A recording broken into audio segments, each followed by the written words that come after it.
Some big news dropped the other day about Trump, and I feel like it didn't get the press that it deserves. So here's the headline immediate. Federal court rules Trump does not have immunity from January 6th civil lawsuits. So let's go through some of the article here, and I'll explain to you exactly what this means. Former President Donald Trump is not immune from civil lawsuits related to his role in the January 6th attack on the U.S. Capitol to prevent the election certification of President Joe Biden, a U.S. appeals court ruled on Friday. Trump, who was widely accused of fueling the violence on that day to stay in power, had argued that as president, he should be immune from any litigation. But the court instead ruled Trump's actions were taken in his personal capacity as a presidential candidate. CNN reported on this latest development and noted, quote, the decision making new law around the presidency will have significant implications for several cases against Trump in the Washington, D.C. federal court related to the 2020 election. Trump is currently facing several lawsuits from Capitol Hill police officers who were beaten by his supporters on January 6th and from Democratic members of the House who accused Trump of endangering their safety on that day. Polance joined CNN to break the news and said this, quote, is a major decision, a major evolution of what the law is. The other thing that this three-judge panel in the D.C. Circuit Court of Appeals is writing is that they are saying that they are campaign actions and there are presidency actions. And what it is that the president does while he is campaigning for re-election, including that rally on the 6th, can be considered a campaign action, and that is something that you can move forward with lawsuits against. She added, noting that Trump's insistence for his supporters to go to the Capitol that day can now be litigated in court as incitement. Okay, so basically what this means is the following. In the law, you have criminal law and you have civil law. Criminal law is when they might take your ass and throw you in prison for years. It's when, like, you could literally lose your freedom because you committed a crime. Civil law is, well, you're not going to end up behind bars, but we're going to fine your ass and it's going to cost a lot of money. That's civil law. So, for example, the New York case that Trump had just been dealing with is a civil case. And the penalties in that case are going to be losing his business license in the state of New York, which is a giant blow to the Trump business, but then also fines up to $250 million. Now, we don't know the exact number yet. It's yet to be decided, but it could be up to $250 million. It could be like $100 million. We don't know. Could be anything up to a $250 million fine. So even though it's not a criminal case, it's a civil case that's going to have a lot of bite and sting to it because of how severe the penalties are. Now, for this case, what they're saying is, yeah, you can sue Trump civilly for what happened around January 6th.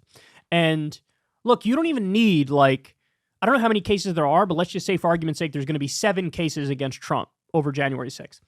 You don't even need all 7 cases where he's found liable.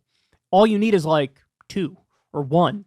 And the fine for that one case to be very high. And look, we're already talking about he's teetering on the verge of bankruptcy as a result of the New York fraud case against him, but I think this would put him over the edge. Now, remember, he's gone bankrupt 6 different times, or maybe even 7 at this point, but those were his businesses. That wasn't him personally. Now you're talking about, with these things, it might be a personal bankruptcy if some of this goes through. So, by the way, I think some of these cases have more merit than others, to be honest. Like, I think the Capitol police officers who were assaulted, that case certainly has much more merit. You can draw a direct line through what Trump said and what happened after the fact. And, you got to take back your country, use strength, be strong. He said a lot of things that can be viewed as egging them on, cheering them on. We all know in his heart of hearts what he wanted to happen on that day. So I think the police officers have a decent case. I'm not so sure the Democratic lawmakers have as good of a case because the police officers actually did have violence done against them. Some of them did. And, the medical bills and all these things. And so you could probably trace a line from Trump to those guys more. I don't know if you could do it with the Democratic lawmakers who didn't actually get physically hurt. But look, this will be for the court to decide. But the fact of the matter is now they can hear it out. Now, by the way, the argument Trump was making was, look, if you're a president, you can't be tried. That's the way it works. Like, the way you go after a president is through impeachment. That's how you go after a president. You try to remove him from office through impeachment for, quote, high crimes and misdemeanors. Well, his point is, I was president. You can't take me down in any other way. Why should you be able to take me down through a civil suit? But the argument that they're making is that doesn't really apply because some things you do when you're a president are presidential things like, signing executive orders or signing bills, etc. That's presidential stuff. But then there's things you do as a campaigner, and there's some things you do as an individual person. And they're saying we need to make that distinction, and the things that you do as a citizen and not in the name of being president, well, those things you can be sued over. Look, to me, I actually have a totally different view. My view is he's no longer in office anyway, right? So what are we even debating right now? He's not in office right now. So why should there be, why can it be that he can't be civilly sued when he's no longer president? If you want to have that highfalutin debate while he's president, that then it's a more reasonable conversation. But now he's not in office, so why wouldn't there be able to be civil cases over this? Now, again, by the way, I don't think all of them are going to succeed. I don't think all of them have very valid arguments. But do some of them have valid arguments? Absolutely. And Lord only knows how many lawsuits there will be in total. Now, remember, he already has 91 criminal charges against him. He was already found liable for fraud in New York. And if you add these ones on top, all you need is one or two of them to succeed, and forget going to prison, which is really on the table in terms of the criminal cases. Some of these cases appear to be open and shut. If it was anybody else but Trump, we'd say it's over. But also, again, from a financial perspective for him and his family, this is dire straits now. I mean, it's already dire straits with the New York case alone, but you add a couple of these on top. Wow.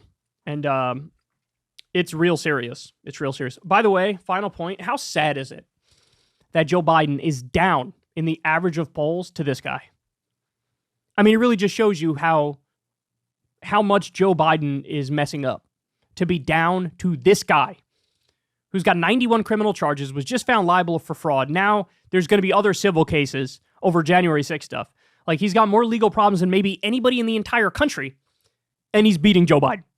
So anyway, we'll see how it unfolds. And we'll see, I don't know, will higher courts maybe try to reverse this? Not sure, but ultimately, I think they got it right. I don't think their reasoning was exactly correct, but I think they got it right, and we'll see what happens. Hey, y'all, do me a favor and like and subscribe. It helps out big time in the algorithm. Click the bell as well for notifications when videos drop, and watch that video on screen right now. You know you want to.